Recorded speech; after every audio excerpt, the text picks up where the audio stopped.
peace today. And joining me in studio, I have Mr. Ishmael Teta. He's the leader, founder of Ethereum Mission International. He's also the director of Conscious Humanity International. And also I have Mrs. Josephine Kafui Tete. She's a psychosocial therapist at the Center for Life Balance. Welcome, gentlemen and lady. And Thank you. Thank you. Good morning. So yes, we're talking about peace. And obviously you are chattering a course. You had a Planetary Liberation Day 2 days back. What exactly was that? Planetary Liberation Day started in 2001 after the bombing that occurred in America. I happened to be there. And I said, this is my call for me to bring our peace message to the world. Right. Because the world, everybody is praying for peace. Everybody is seeking peace. But we are not giving attention to the fundamental issues, because peace is a soul issue and it requires soul solution. So let us now start the program in educating the world what it really takes to have peace. For example, we raise our children and nobody knows how to listen to the language of a child. If your child were to come from the bedroom right now, having dressed in your clothing, you're likely to affirm, oh, look at you, Kafu, you're so pretty. Right. In doing so, you've destroyed the child. How many know this? How many know how to raise children, empowered children? We all want to have children who are powerful, confident, creative, responsible. We drive for excellence. But the question is, how do we raise them? If we don't have a program to raise children free from fear and anger, children who can identify their uniqueness, celebrate their uniqueness and that of others, then the world will not work. We always think of peace as something that will happen to us. Instead of a culture we have to create. Right. And we have programs to enable us to know how to create the culture from within. If you don't feel peace within, you can't experience it outside. Right. On that score, you launched a peace manual, which is aimed at achieving the peace, because you're saying you have to create it. What is in that manual? Tell me a little about it, Joseph, because you're an author of that manual, I understand. I am. Okay, right. I got it wrong. So just tell me a little about it, if you can. Right.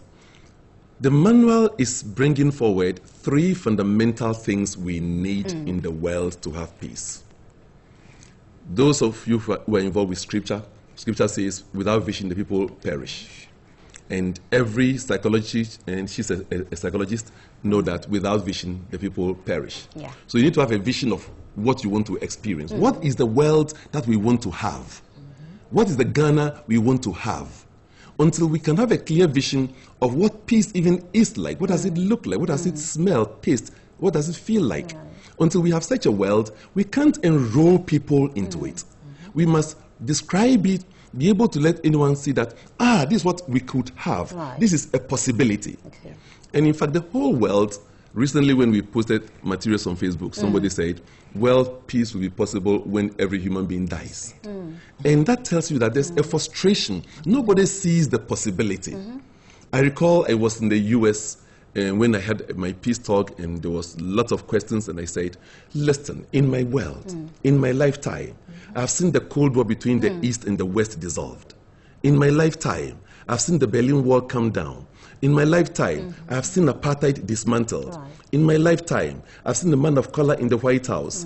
In my lifetime, I have seen social media used by grassroots movements to topple governments. In my lifetime, we can come together, topple ignorance, and teach a new way of civilization that will enable us to celebrate diversity in oneness.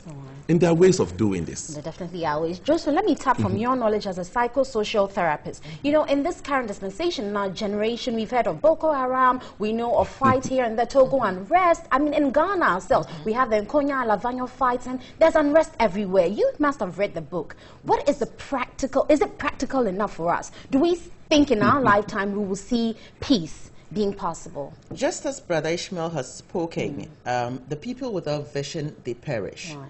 It is very possible for us to create a vision of world peace. You will have a plan for your life, and it's a vision, isn't it? You want to aspire to attain that vision. And we all are seeking to have peace in our individual lives, in our environment, and in the larger world for that matter. And therefore, it is very practicable to have a vision. What does it feel like? What does it taste like? What would it be like to be in such a world? Right. Again, the second thing is to build a character for world peace. And individually, each one has the innate drive to feel that what I have is accepted by myself, by other people, and by the larger majority of people, for me to feel accepted. Now, building a character, what does this character look like? The character of oneness, the character of accepting one another, the character of being a joyful person, the character of being a promoter of other people's virtues, their visions, their ambitions, not suppressing other people, right? And when that happens, you'd realize that we will be in harmony with ourselves and not fighting one another. Right. The character of knowing that I can be possible and you can be possible, and together we can unite our forces for a promotional good, for the good of all. Right. So you see, we look at the fundamental causes that make us see ourselves different from one another in the first place. What is it?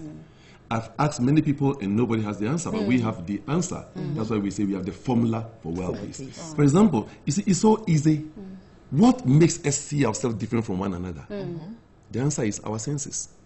Sense of sight, smell, taste, touch, hearing. There's so much conversation about morality, immorality. It won't work until you know how to take charge over your senses. It is what you see, smell, taste, touch that offends you. So we need to take charge over the senses. Senses see separation. Senses see scarcity. It's a sense of scarcity that will make me want to cheat you, steal and hoard, and keep only for me. It's a sense of separation that makes me think that, oh, you are speaking different language, I'm speaking different language. And senses see separation, but senses depend on the oneness. Right.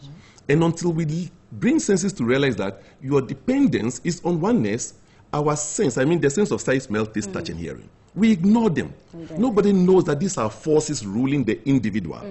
He is a ruler who rules himself, not he who rules a nation. Right. Brother Ishmael, you know, I just want to touch on one last question before we wrap up, because, you know, and you say it's a culture. It's something we have to now imbibe. But we've grown.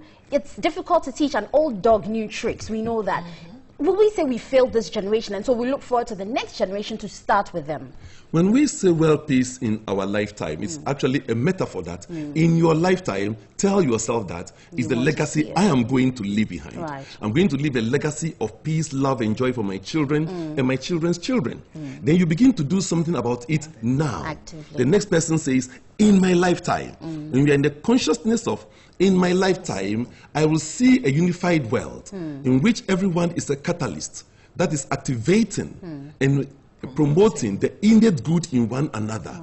A life in which I'm bringing the good out of you. If I don't find it, I dig it out.